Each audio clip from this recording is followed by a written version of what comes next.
Now there are other things coming into question, as in not just who was running the country, but if nobody was really running the country, if everybody was asleep at the switch, then how much would it have cost to get a pardon? And might some of the staffers been involved in, I don't know, selling pardons? Because Biden wasn't doing this. We know that.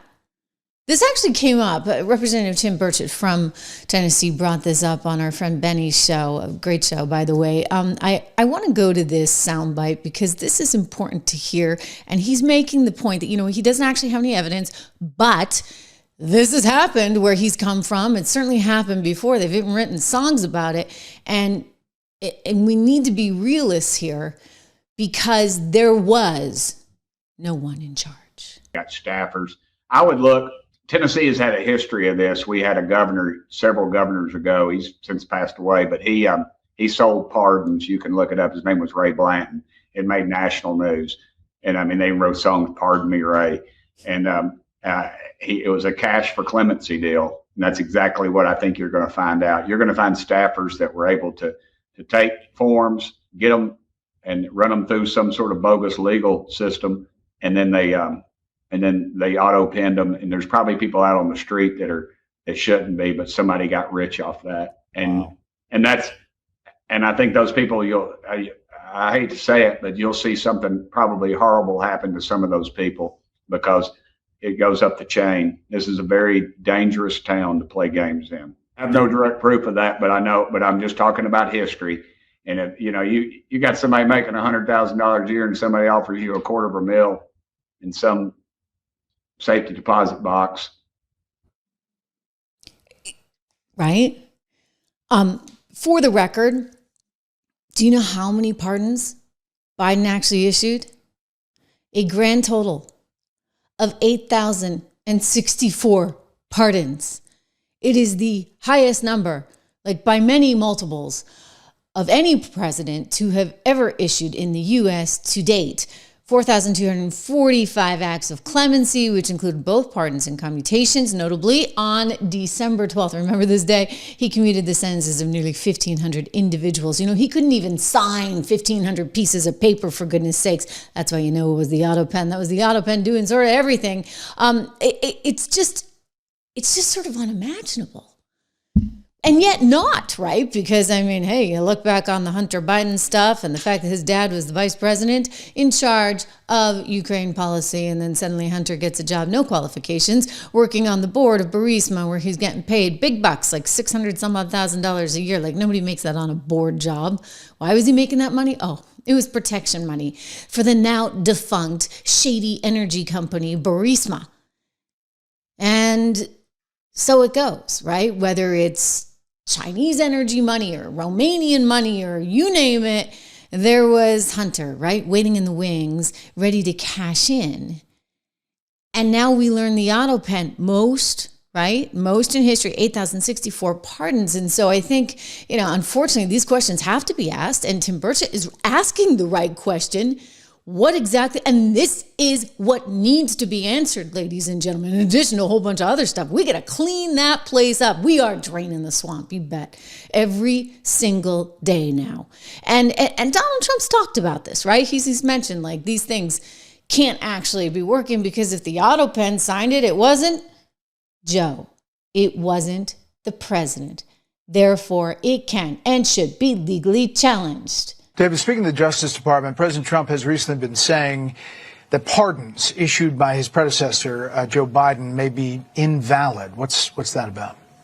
Brett, that's right. President Trump's been talking about some of the later pardons at the end of then-President Biden's term, specifically those on the January 6th committee, saying that since they were signed with Autopen, they are invalid. But first, we don't know officially that those were signed with Autopen. And second of all, an OLC, Office of Legal Counsel opinion from right here at the Justice Department in 2005 during the George W. Bush administration says that Autopens are valid. Today, White House Press Secretary Caroline Leavitt brought up the former president's frame of mind and if President Biden was aware when he signed those pardons. But legal experts I've spoken to agree providing then President Biden's frame of mind, proving his frame of mind, will not be easy in a court of law and don't view this as holding up in court.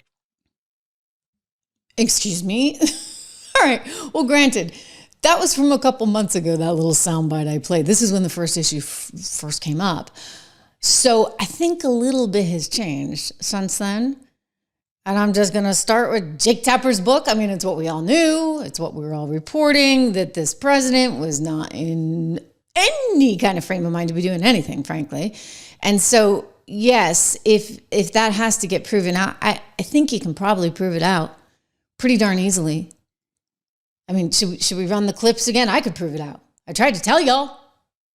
Not the Democrats listen to the show. They should. They would have known better than to run that guy. And again, I go back to the reality of the U.S. Constitution, Article 2. Thank you very much. That the president, not the president's minions, must, quote, take care that the laws be faithfully executed. Therefore, if he was not actually making sure that anything was executed, then guess what? Good old Joe Biden was not really acting as the president of the United States. And therefore, if he's not acting as the president of the United States, guess what? Those things are null and void, as much as CNN and others want to fight it.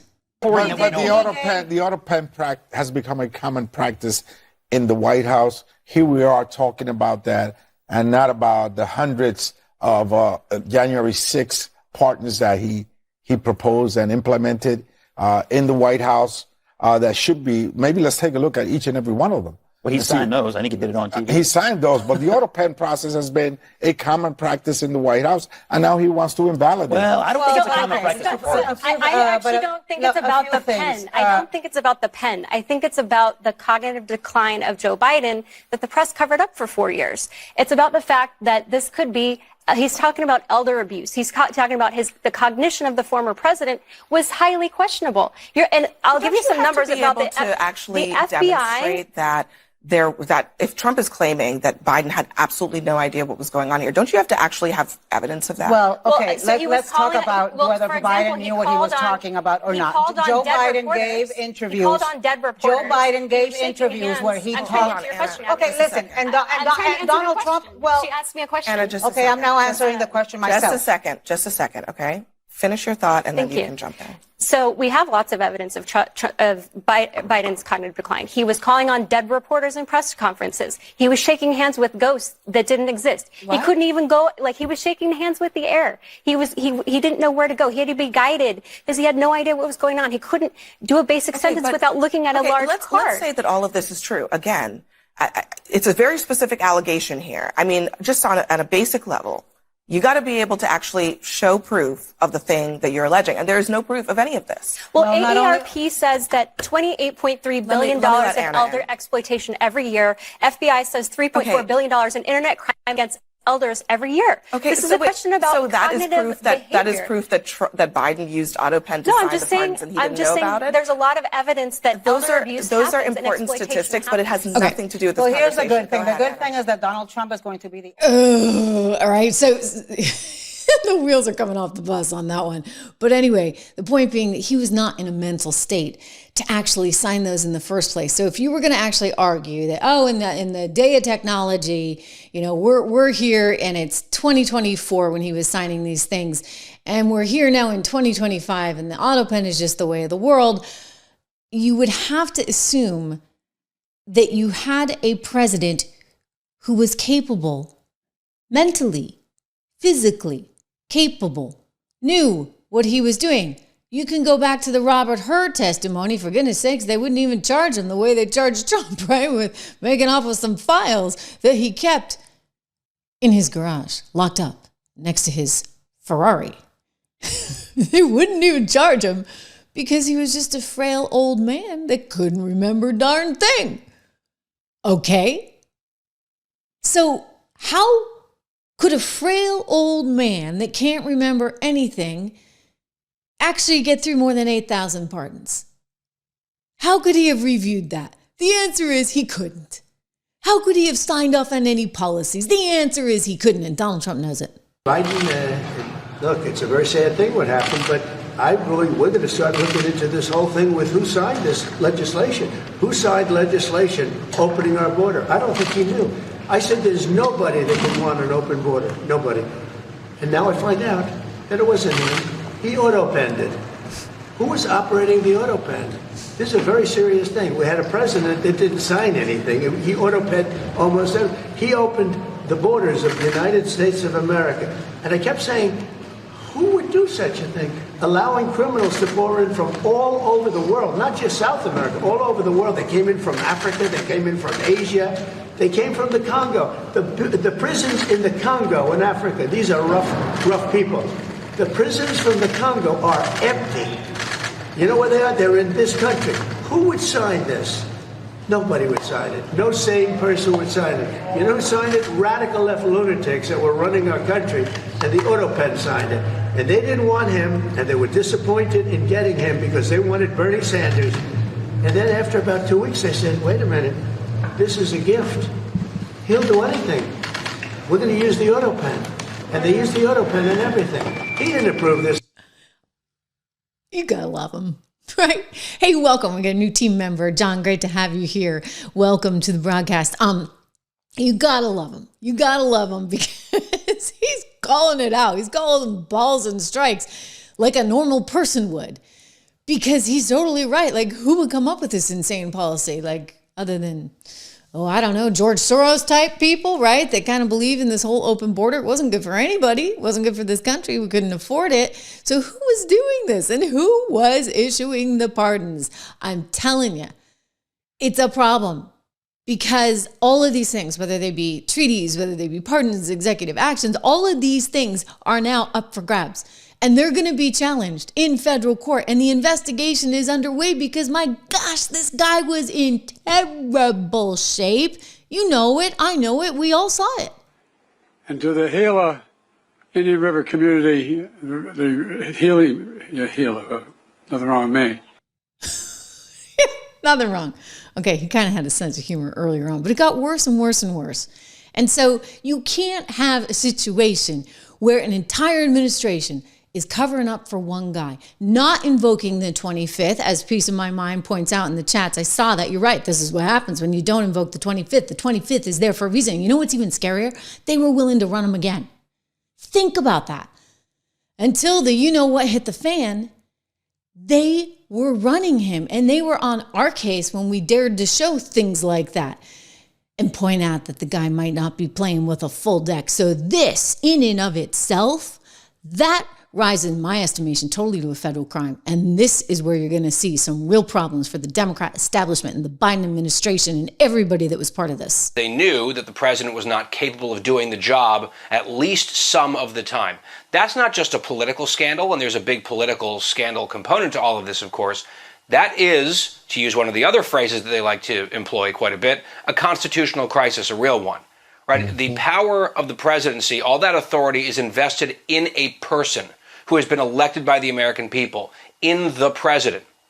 If they felt like he couldn't get the job done at least part of the time, and I think it probably, that portion of the pie grew and grew as time went on, there is a constitutional mechanism to rectify the situation, but they didn't go there, of course, because that would have admitted that the conspiracy theory, quote unquote, was true about his capabilities and his function. And they were still planning on running him for another 4-year term. So you had basically in private, in secret, a small group of unelected people running the executive branch. That is not allowed under the Constitution. And that is a genuine, serious scandal.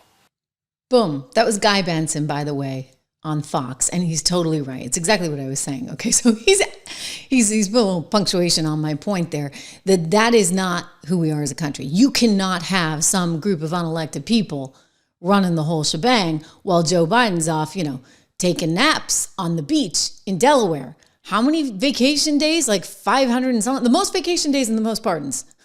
I mean, the guy did not work. He had a whole Autopen system doing everything for him. And that is a problem because that kind of looks a little bit like, dare I say the word coup, right? What else do you call that? The fact that they were trying to run him again and that they were trying to cover all this up, and you know they were trying to cover it up. They kept telling us we were the cheap fakes. No, we weren't. We actually had it down. Oh, you know who's freaking out now? Jen Psaki. Little peppermint Patty who just got herself a big show taken over for the big leagues, right? Over on MSNBC. Problem is, you know, Rachel Maddow's ratings were bad enough, but peppermint Patties are even worse, if you can imagine. Anyway, she's freaking out. She better make a little money while she can, because she is in trouble and she knows it, which is why she went on this podcast and freaked out when somebody mentioned just the word cover up. How dare you, right? Cover up has such a connotation. You better believe it does, Peppermint Patty. I left in May of 2022, just for the facts here. And I have seen Biden once since then, when I took my daughter to the holiday party this last December after he had lost. And so I hadn't seen him in person during that period of time. I never saw that person, not a single time. And I was in the Oval Office every day that was on that debate stage.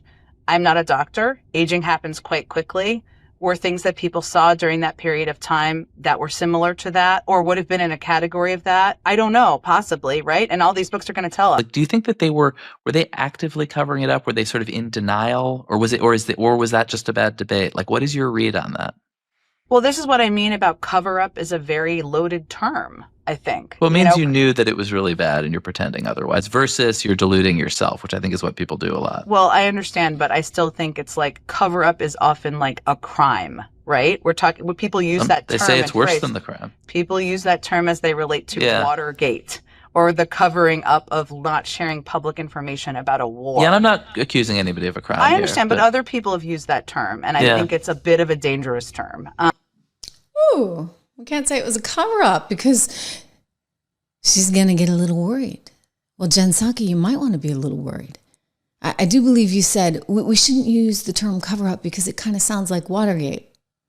Well, the liberal author that just wrote the book on the whole thing, one Jake Tapper, says you better believe it's like Watergate, different. And even worse than Watergate. In other words, biggest political scandal of our time. Here he is with Piers Morgan. He says the words. This brings me to your conclusion, which said Joe Biden is not Richard Nixon. The hiding and the cover-up of his deterioration is not Watergate. I'm not entirely sure I agree, Jake, with that conclusion. Yeah, I'm not entirely sure. The next line is it is an entirely separate scandal.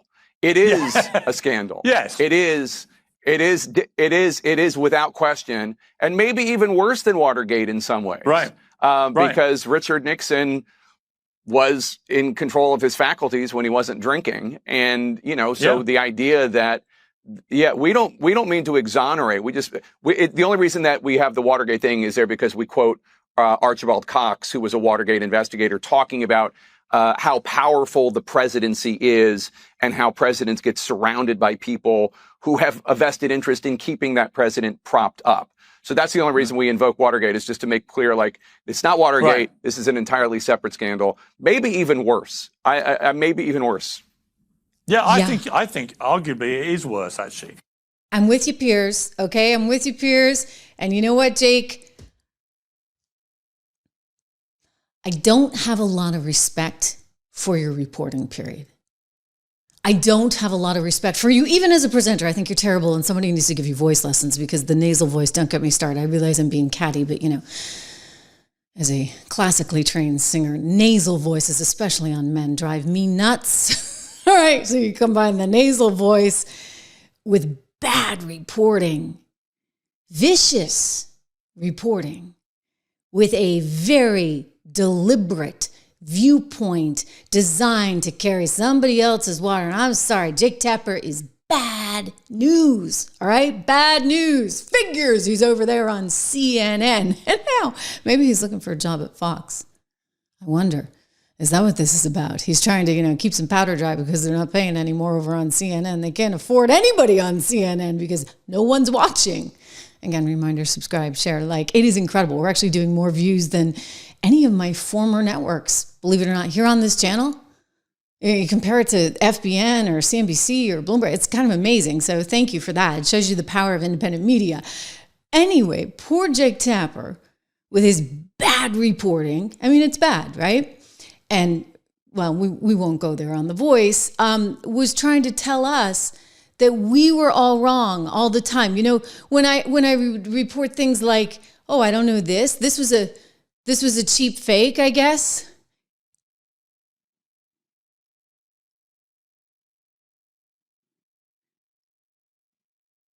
Did you see that? That was that moment that Biden was at G7. Let me see if I can run it again and you'll be able to see me and I'll speak at the same time because I want to talk over this. Yeah, so this is Biden and he gets so entranced with these parachuters. Georgia Maloney's incredible. She's the woman who's running Italy. She recognizes that he's like wandering off into the field and she grabs him to bring him back for the photo opportunity. This is like very much an old guy. Now watch when he tries to put on his sunglasses because this is really terrible. It's so slow. They're taking the picture. He's putting on his sunglasses as slow as he can. He's not moving right. All of this is, to me, very indicative of somebody who's got a mental decline going on. And then when he'd try and talk and he'd space out, I showed you this one, right? I mean, here he is, says... I better not start the questions. I'll get in trouble. He said, I better not start the questions. I'll get in trouble. So then they start asking questions, and he kind of like looks off into the distance.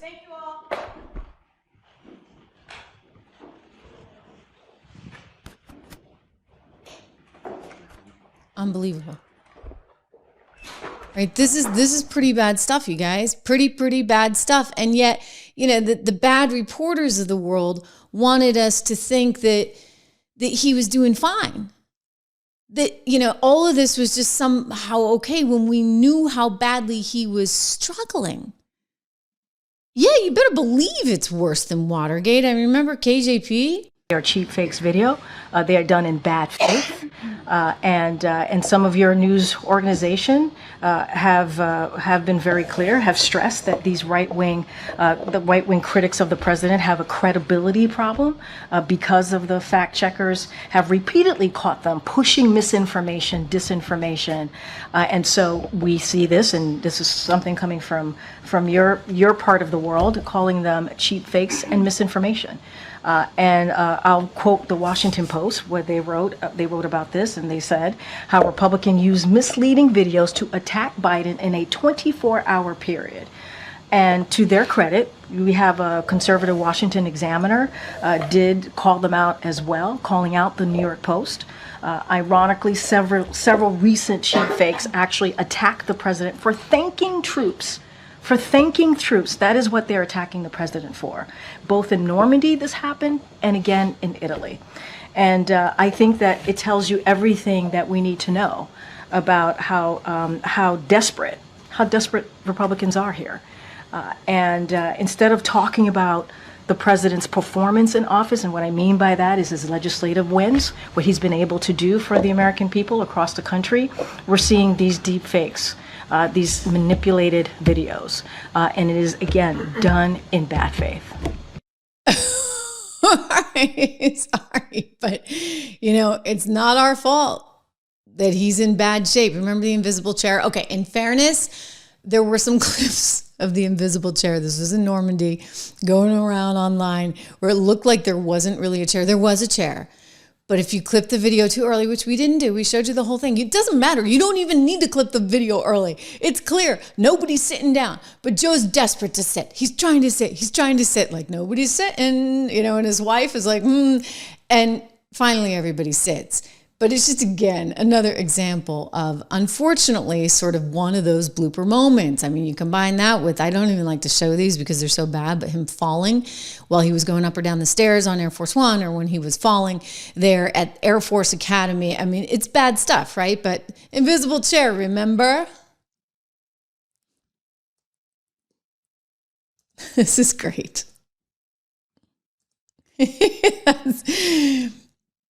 Okay, so everybody sits. But if we go back for a little bit, so a lot of people were just showing this part, right, where he, Like he had to sit. And then, he kept trying. He tried. And nobody else is sitting. And then finally, if you watch the whole thing all the way through, eventually everybody gets down to sitting. This again was in Normandy. And there was a chair there. So it wasn't like, he was looking for a chair that didn't exist. But I will say this, like the fact that they tried to play this off as us being the problem, that's an issue. I mean, could we not talk about the time when he said, "Where's Jackie?" Remember the poor congresswoman who had been killed in an auto accident? It was a big deal. And then, there he is months later saying, "Where's Jackie?" And I want to thank all of you here for including bipartisan elected officials like Representative Governor, Senator Braun, Senator Booker, Representative Jackie. Are you here? Where's Jackie? I didn't think she was going to be here to help make this. No, unfortunately, Jackie's upstairs. We hope. Right? I mean, that was a cover-up. All right, the whole thing was a cover-up. Like, we weren't supposed to play that. We weren't supposed to talk about that. And I'm like, I can't. I remember saying this to like friends and family. I can't believe they're going to run him. I really can't believe. Like, did they have some kind of death wish? Do they want to lose? Like, why would you run this guy? Why? I mean, it wasn't until this moment in time that they kind of came to grips with reality, because the Autopen was powerful. Autopen, Ottopenn. I think one of you guys in the chat was spelling it that way. It was like, I've changed the law. What's happened? I've changed it in a way that now you're in a situation where there are 40% fewer people coming across the border legally. That's better than when he left office. And I'm going to continue to move until we get the total ban on the total initiative relative to what we... Oopsie daisy. Wait, is he saying that the border situation is better than when he was in office? I don't think so. Okay? Like, the floodgates open when you came in, buddy boy. Going to do with more border patrol and more asylum officers. President Trump? I really don't know what he said at the end of that sentence. I don't think he knows what he said either. Look, we had the safest border in the history of our country. The border, all he had to do was leave it. All he had to do was leave it. He decided to open up our border, open up our country to people. Yeah. He screwed up, but it wasn't him. Okay, that's the deal, guys. It wasn't him. It was the Autopen. That of any president in a 4-year period, number one. Number two, that $2 trillion tax cut benefited the very wealthy. What I'm going to do is fix the tax system. For example, we have 1,000 billionaires in America. And what's happening? They're in a situation where they, in fact, pay 8.2% in taxes. If they just paid 24%, 25%, either one of those numbers, they'd raise $500 billion, I should say, in a 10-year period. We'd be able to wipe out his debt. We'd be able to help make sure that all those things we need to do, child care, elder care, making sure that we continue to strengthen our healthcare system, making sure that we're able to make every single solitary person eligible for what I've been able to do with the COVID. With dealing with everything we have to do with. Look, if we finally beat Medicare. Thank you, President Biden. President Trump? Well, he's right. He did beat Medicare. He beat it to death, and he's destroying Medicare. Okay, I shouldn't laugh, but you know what? They deserve everything they got because they tried to fool us. They tried to trick you. So you know what? When I sit here and laugh at that, like I'm laughing at them. But it's not even that much of a laughing matter. Actually, it's pretty darn serious. I mean, I'm glad that Donald Trump won, but think about what would have happened if he hadn't. I mean, you had Dr. Jill out there acting like he was a 2-year-old who had just learned to use the potty, for goodness sakes, right after the debate, congratulating him. Joe, you did such a great job. You answered every question. You knew all the... And let me ask the crowd, what did Trump do? Why? Yes. All right, so she's in trouble now. All the enablers are actually in trouble now because they're going to be asked the questions that they need to be asked. why did you guys allow this? Why did you not actually put in the 25th Amendment? I mean, Kamala, what were you thinking? Well, I don't think she was thinking. I don't think Kamala can even think. So they had like a perfect scenario, right? You have a couple of dummies there, one totally incapacitated, the other can't string a sentence together. And so then you get the Autopen running the whole shebang, and it's game on. So who was running the country? The staffers like Jen Psaki? I mean, I don't think KJP's smart enough. Blinken? He was the one that was responsible, remember, for the big infamous letter of the 51X spooks that sat there and lied to you, John Brennan, the whole bunch, Mike Morrell. That was all Blinken's idea because they didn't want the laptop to get in the way of the election. So they told everybody it was misinformation and even shut down the New York Post Twitter account because of it. You couldn't even talk about these things. These were the people in charge. And these are the people that are going to pay the price. Jake Tapper, I'm sorry, I was kind of ruthless on him. I'm actually a very nice person. I just can't stand shoddy reporting that is not fair, that is not right, and that is all designed to make a buck. And that's what his book is, by the way. But, it is what it is.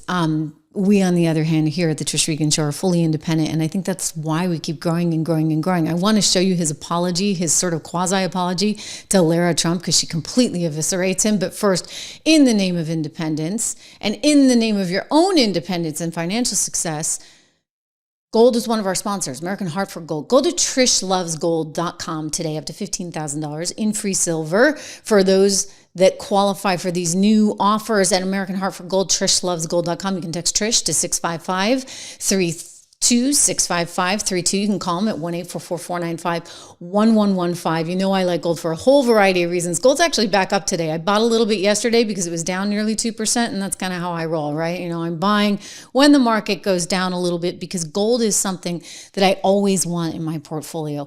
1 is a hedge, right, against inflation. 2 is a hedge against Armageddon. 3, because there's a new reality in which the rest of the world is migrating, whether you like it or not, away from U.S. treasuries, which means you look at countries like China and other central banks around the world, and they're increasing their positions in gold. So it's another reason why I look at this long term. So check them out, trishlovesgold.com today for up to $15,000 in free silver. Special offer only for viewers of the Trish Regan Show. So Jake Tapper is trying to apologize here to Lara Trump, and she's just eviscerating him. It's not going very well. So we got to get to that. But before we do, I'll tell you this. You know what, guys? The real problem here, the real problem with all of this is that they tried to deceive the American people. And when you try to deceive the American people are going to fight back. Donald Trump knows this because he's pointing out, like, what the heck? I mean, was it the doctor? I mean, we now learn that he had a very serious form of prostate cancer in a very advanced stage, and he wasn't getting the test for it. Like, why wouldn't you get the test? You're the president of the United States, for goodness sakes, Joe Biden. You need the tests. So either you got crapola medical care, okay, or somebody's hiding something because they don't want the American people to know that you're suffering from this. Either way, this is no win. This is bad. Trump gets it. Do you want to respond to President Biden being diagnosed with cancer? Are you going to call your predecessor? I think it's very sad, actually. I'm surprised that it wasn't, the public wasn't notified a long time ago. Because to get to stage 9, that's a long time. I just had my physical. You saw that. You saw the results of that particular test. I think that test is standard to pretty much anybody getting a physical, good physical. We had the doctors at the White House and over at Walter Reed, which is a fantastic hospital, do it. I did a very complete physical, including cognitive tests. I'm proud to announce I aced it. I got them all right. You proud of me? Yes. Your husband would be proud of me for getting them all right. It's a little risk. If I didn't get them all right, these people would be after me. It would be not a good situation. But I think, frankly, anybody running for president should take a cognitive test. They say it's unconstitutional, but I would say in that particular case, having a cognitive test wouldn't be so bad. But when you take tests, medical tests, as a male, that test is very standard. I don't know if it's given to everybody, but it's given just about. And it takes a long time to get to that situation. Now, I think to get to stage 9, I think that if you take a look, it's the same doctor that said that Joe was cognitively fine. There was nothing wrong with him. Well, he said, if it's the same doctor, he said there was nothing wrong there. That's being proven to be a sad situation. And the Autopen is becoming a very big deal. You know, the Autopen is becoming a big deal because it seems like that maybe was the president who ever operated the Autopen. But when they say that that was not good, they also, you have to look and you have to say that the test was not so good either. In other words, there are things going on that the public wasn't informed, and I think somebody's going to have to speak to his doctor. If it's the same, or even if it's 2 separate doctors, why wasn't the cognitive ability, why wasn't that discussed? And I think the doctor said he's just fine, and it's turned out that's not so. It's very dangerous. Look, this is no longer politically correct. This is dangerous for our country. Look at the mess when you're talking about all these questions on Ukraine and Russia. That would have never happened. As an example of our president, would have never happened. The other thing is you have to say, why did it take so long? I mean, when you, this takes a long time. It can take years to get to this level of danger. So it's a very, very sad situation. I feel very badly about it. And I think people should try and find out what happened, because I'll tell you, I don't know if it had anything to do with the hospital. Walter Reed is really good. They're some of the best doctors I've ever seen. I don't even know if they were involved, but a doctor was involved in each case. Maybe it was the same doctor, and somebody is not telling the facts. It's a big problem. I'm just going to say he's so right. Okay. Like this is, he talks all the time, by the way. It's fantastic, right? Tremendous transparency that we have in this administration that we never had before. It's phenomenal. You get some reporters are furious because they're not getting transcripts of every single moment he speaks. But can you imagine? I mean, maybe you'd have to get AI to be involved in all the transcription, because there'd be so much transcription. He's talking so much. He talks to reporters. He talks to everyone. And it's a whole different ballgame. But, he's talking sense. What he said is totally right. I mean, I don't care what side of the political aisle you're on. You can't have a country where your president's health might be at risk and nobody's telling you. For goodness sakes, I mean, think about Lloyd Austin, right? Lloyd Austin goes off because he's got the urinary tract infection, doesn't even tell anyone. I mean, what kind of operation were they running? The Autopen operation. That's a problem. And Lara Trump says this so well when she totally eviscerates Jake Tapper, because she's like, look, we came that close. This could have been another 4 years of who the heck knows running the show. That would have been bad. I'll tell you, you got to take care of your health. Health and wealth, right? We talked about gold. We got to talk about vitamins. Balanceinature.com. Those are the vitamins I take. Fruits and veggies. The gummies, actually, because they taste really good. And I like them. I have to be careful I don't take too many. My daughter did that once. She got into some vitamin D gummies I had. And I was like, honey, like, you can't. You can't take all the vitamin D gummies. I know they taste good. But anyway, the Balance of Nature ones taste very good. So hide them from the kids. I like them, and they've made a tremendous difference, at least for me, because I had low vitamin D levels. A lot of people take these. I mean, I'm looking at the chat, and Leslie's told me she's taken them before. My kid's music teacher told me he takes them. They taste good. They're good for you. You can get 35% off right now with code word Trish. Friends of the show, code word Trish. It helps the show. It helps you. So win-win-win. Plus you get free shipping and money-back guarantee. So no harm, no foul. I'm putting the phone number up. Mention my name if you call them. 1-800-246-8751. 1-800-246-8751. Balanceofnature.com. Code Trish. Wonderful company. All kinds of things there, by the way. You don't have to take the fruits and veggies. They got it all. So lots of different things. They make so many products. They've been around for so many years. They have thousands of testimonials, not just me. Go check them out.